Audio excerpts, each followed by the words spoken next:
Olá, crianças do quinto ano, tudo bem com vocês? Espero que sim. Nós vamos retomarmos as nossas atividades e as nossas explicações do livro de história, certo? Nosso conteúdo, República, com o início, do capítulo 1, da página 216. Nós vamos agora para a página, falar sobre divisões do poder, Divisão do poder, então é na página 223. Olha só.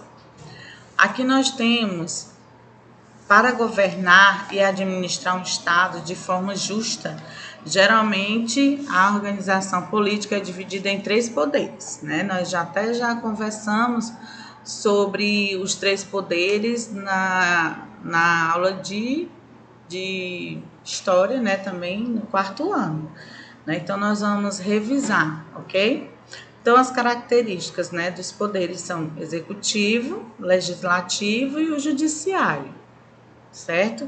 Então o executivo ele tem a função de administrar as coisas públicas e aprovar ou não, as leis elaboradas pelo Poder Legislativo, certo? Exercer também, por uma pessoa, que pode ser um presidente ou um monarca. É o Poder Executivo que executa as leis propostas pelo Legislativo. Agora nós vamos para o Legislativo, Quais são as funções, as características do Legislativo? Então, nós temos aí, tem a função de propor e elaborar as leis que devem ser aprovadas pelo Poder Executivo. Aqui nós temos mais uma característica: é exercido pelas assembleias, que são formadas por representantes eleitos pelos cidadãos, deputados e senadores, no caso. Judiciário tem a função de julgar as ações ou situações que não estão de acordo com as leis elaboradas pelo Poder Legislativo, aprovadas pelo Poder Executivo e aprovado pelo Poder Executivo. É exercido pelos juízes e pelas cortes da justiça, certo? Vamos passar agora para a próxima página. Na próxima página, nós vamos aí para o Império Brasileiro, Então, essa página aí nós vamos rever um pouquinho também. Então, no dia 7 de setembro de 1828, o Brasil se tornou independente de Portugal. Deixou de ser colônia governada pelo rei de Portugal, dos portugueses, e passou a ser um Estado nacional, que significa ter um governo próprio. Após a independência, o Brasil adotou a monarquia, a monarquia. Como forma de governo, Dom Pedro I foi o monarca. O imperador também. Houve a elaboração de uma Constituição em 1824. O poder foi dividido em executivo, legislativo, judiciário e moderador. A Constituição imposta pelo imperador, só os homens eram eleitos, e desde que tivessem determinada renda. Então, tinha que ser homens e ele tinha que ter uma renda, que significa que a maioria dos cidadãos brasileiros não tinha direito político. Então, os homens pobres, as mulheres, os escravizados não podiam votar. Eles não podiam votar, porque eram pobres, eram negros, eram escravizados, então eles não votavam, tá? Não podia participar da política de jeito nenhum, certo? E aqui no glossário tem dizendo o que é renda, O que é renda? É riqueza, uma quantia em dinheiro, uma renda fixa, Por exemplo, como salário, ou então a pessoa tem um imóvel, aluga, Então ela tem uma renda fixa todo mês, tá? República, Agora nós vamos falar um pouquinho sobre república, tá bom? Então, república, vimos que na Grécia Antiga, um bom governo é aquele em que o cidadão possui seus direitos políticos e social assegurados. Um bom governo permite a participação de todos os cidadãos na administração dos bens políticos, ou seja, todos aqueles bens que são de uso comum a todos. Essa forma de governo é chamada de república, ok?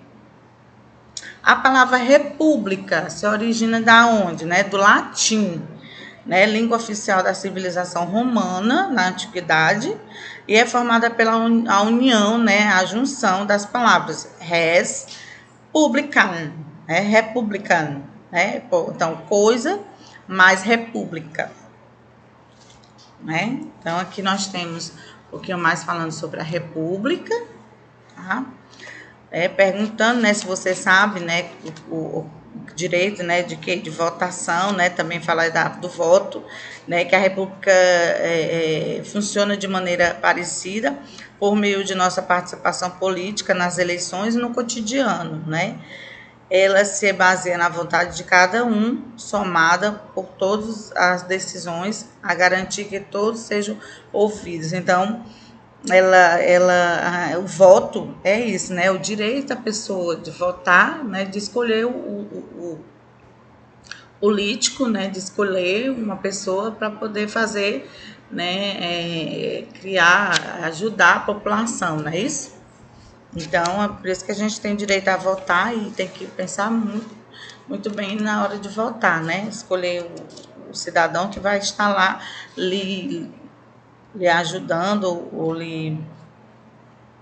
Aqui nós temos, é a forma do governo que administra todas as coisas que são de uso comum, para que todos vivam com dignidade. Outra característica da República é o fato dos cidadãos escolherem seus representantes. Então, você escolhe o político, né? Ele está lá representando você, está representando a população, não é isso? Então, isso significa que todo cidadão pode se candidatar a um cargo político. Caso receba maior número de votos, a pessoa é eleita. E cada governo possui tempo determinado por lei. Agora vamos passar para a próxima página. A próxima página falando sobre a República Brasileira. No caso, aí, a proclamação da República do Brasil. No Brasil, aconteceu em 15 de novembro de 1889. A primeira Constituição Republicana é de 1891. Com esse documento, houve a extinção do poder moderador. Entretanto, permaneceram os poderes executivo, legislativo e judiciário. O primeiro presidente do Brasil foi o Marechal Deodoro da Fonseca, um militar. As pessoas mais pobres não participavam desse processo, né? Como nós vimos anteriormente, na página anteriormente, vimos também esse conteúdo no 4º ano também. Nós falamos, né, que lá as pessoas, né, no tempo, né, nesse tempo, eles não votavam, quem era pobre, ou quem era negro, ou quem era escravizado, né, mulheres também não votavam, né? Então, as pessoas mais pobres não participavam desse processo. Quando foi proclamada a República no Brasil, a maioria das pessoas não pode participar da vida política, pois os analfabetos, pessoas que não sabem ler e escrever, tá, pessoal? Não podia votar se aproximadamente metade da população, isso era aproximadamente metade da população, que não tinha estudo, né? Era de mulheres e juntando também com mulheres, e a maioria dos homens era analfabeta. Pode-se afirmar que, nesse período, pouquíssimas pessoas participavam da política brasileira, certo? Aí nós temos os três edifícios, né? As 3 arquiteturas que tem lá, né, em Brasília. Um é o edifício do Supremo Tribunal Federal, né, que é a sede do Poder Judiciário Brasileiro. O outro é o edifício do Palácio do Planalto, né, e a sede do Poder Executivo Nacional. E embaixo nós temos o edifício do Congresso Nacional e a sede do Poder Legislativo do Brasil.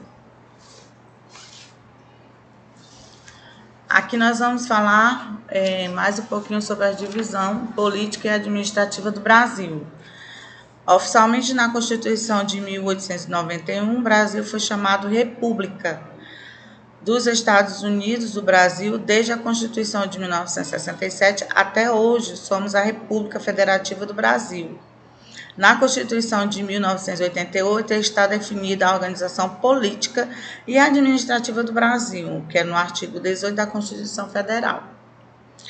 Nesse texto aí explica bem direitinho, pessoal, né? O território brasileiro está dividido em estados e municípios, né? Distrito Federal, né? Que os estados são as unidades federativas e o Distrito Federal também é uma unidade federativa e compreende a capital nacional, que se chama Brasília, né? Que é a cidade de Brasília, certo? Vamos agora passar para uma atividade, tá? Essa atividade está na página 228, que é a última desse capítulo, né? Que é do primeiro capítulo, essa atividade. Então, a primeira ele pergunta o que é política, né? A capacidade de as pessoas negociarem e se relacionarem. A segunda pergunta faz assim: escreva as diferenças entre formas de governo consideradas puras e impuras. Então, puras, né, considerada puras, de forma governo, quando o governante zela pelo povo, né? Ao corromper essa forma de governo, ou seja, pensar em seu próprio bem, ele se chama de governo, né, impuro, tá, pessoal? Na terceira questão, aí você vai colocar B, A, C, que é justamente, né, qual é o poder legislativo, judiciário e o executivo, tá? Agora nós vamos para a quarta questão. Na quarta questão, você vai marcar, né?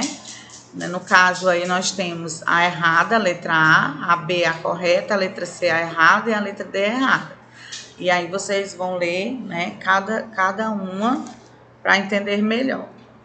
E aqui nós finalizamos a nossa aula, né, juntos e conectados, sejam bem-vindos, né, mais uma vez. Então, espero que vocês tenham compreendido o conteúdo, estejam compreendendo o conteúdo, né, esclarecendo mais com as atividades, explicações, né. Beijo da tia Cris, fiquem com Deus, se cuidem, até as nossas próximas aulas.